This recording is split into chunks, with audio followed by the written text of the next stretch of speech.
everybody, wanted to come at you tonight to talk a little bit about dog nutrition. I've had a few people message us, ask about our LGDs, our Anatolians, what we feed them, why we feed them what they do, and it seems like it's a pretty sensitive topic. If you want to start an argument, they always say don't talk about politics and religion and whatever. Well, with dogs, nutrition can be a hot button. So I am not a nutritionist in any way.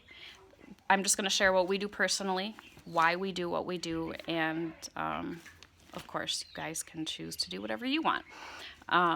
Before we got the Anatolians, we started doing a lot of research, talking to a lot of different breeders, why different people do what they do, why they feed what they feed, things like that. And then we talked to several different vets and did a lot of research, and before we decided on what we were going to do. So these being large dogs, their nutritional needs are a little bit different from a smaller dog. So it's very important. They're very active and they tend to be on the leaner side anyway. So having a high protein diet is important for them. And also making sure that the calcium ratio is high enough in what they need, because they're prone to bone issues because they're so large and because they grow really, really fast growing up. So all these things you want to be careful of. So it was a little confusing because we go to a vet clinic that has 4 different vets in it. So, you can talk to each different vet and you're going to get different opinions. So it was like half the vets told us it was really important to use a dog food that was a 30-20 protein to fat. So 30% protein, 20% fat.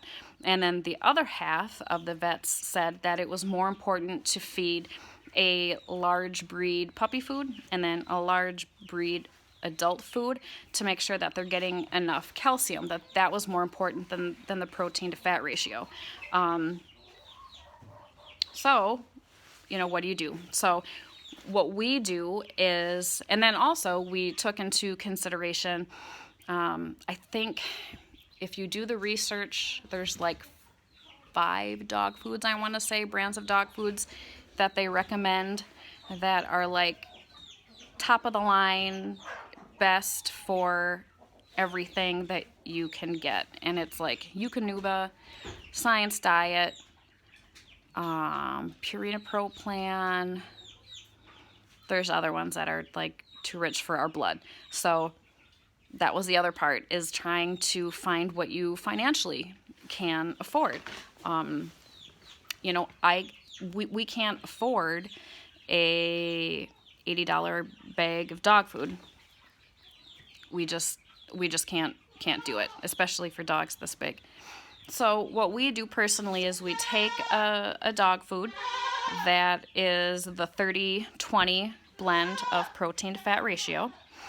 And those are usually like the Purina High Energy, or is it called like the sporting dog? It's for like the higher energy working dogs. So we get that, and then Purina Pro Plan large breed for large breed adult dogs, because ours are all old enough now. And we split that in half, so they get 50-50 of each. So we go through Chewy because it's just so much easier to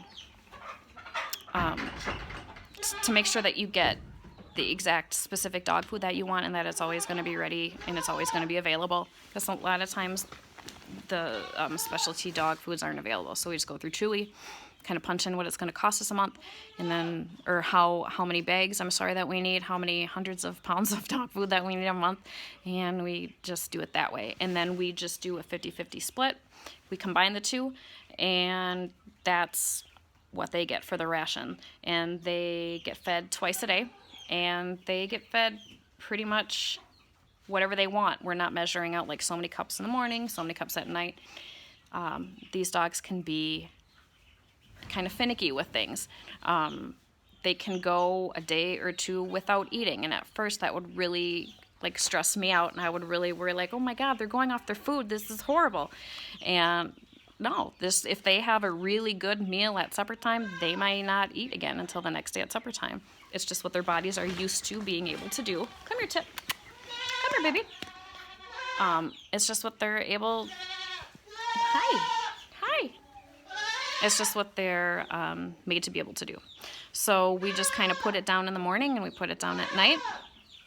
And if they eat it, great. If they don't, it gets offered again later. And a lot of times, too, we'll do different toppers or mix-ins. We usually try to do some type of an oil on their food every feeding. So whether it's canola oil or avocado oil or... Yes, I'm talking about you. Just a little zhoosh of something. They like that. They love yams. Oh my gosh, they'll go crazy for yams. So I'll put some yams in there. Sometimes they'll do some pureed pumpkin for me. We'll do that. Eggs on top. They like that. They love vegetables. So one of their favorite things are raw carrots. So mix in some raw carrots, or those are nice, little training bits too for them to use. Hey, Tipster. I'm trying to think. What else? That's pretty much just what we do. Yeah. And that just is kind of what works for us and what they'll eat.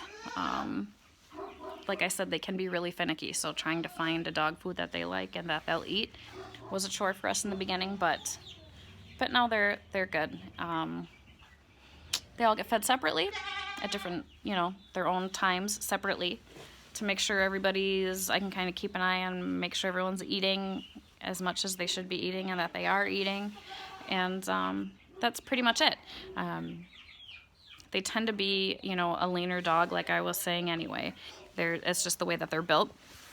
So they're not going to pack on a ton of weight and not be as round and as full-bodied as a lot of other dogs that I know that I personally had been used to. But yeah, that's pretty much it. And again, they're high energy. They're burning calories constantly. They're always, running and patrolling, and they're always busy. So they're burning a lot. So that's why it's important to have that high protein, the high fat in there, and then also with, that high calcium for good bones. So yeah, isn't that right, Tipper? Isn't that right, Tipper? Pretty lady. Yeah, she's a pretty lady. I'm talking about you. So yeah, so I'm going to sign off. It's late here. It's Halloween, so we were busy all day getting our homeschooling work in earlier today so we could be done in time for trick-or-treating, and so we were doing that, and so I'm finally just able now to get out in the barn, and it gets dark now so early, so, it's dark, but just wanted to pop on quick and just kind of go over that briefly. I know people that do raw diets for their LGDs as well as their just regular domestic house dogs.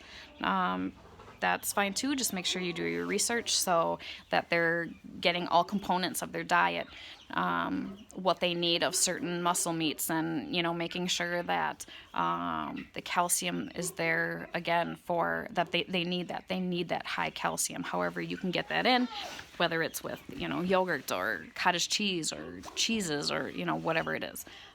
So just if you're gonna do a raw diet, make sure you're doing your research. They love it.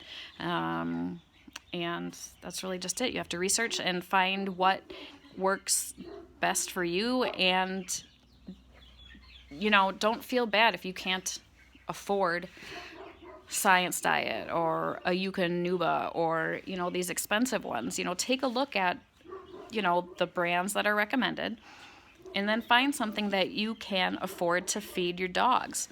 Purina Pro Plan is the cheapest on the list of brands they recommend, so that's what my dogs get. That's what I can afford, and I'm okay with that.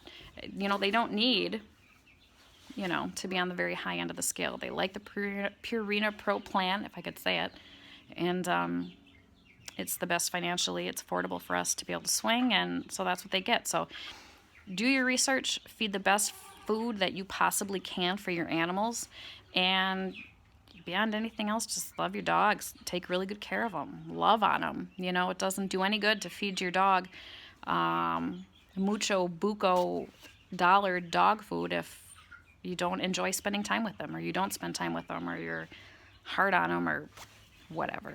I don't know. That's my preaching done for the day. So hope everybody has a good night and a good day tomorrow, and enjoy your weekend, what's left of it, and get outside and enjoy these nice days coming up before the snow hits us. So have a good night, everybody. We'll talk to you soon.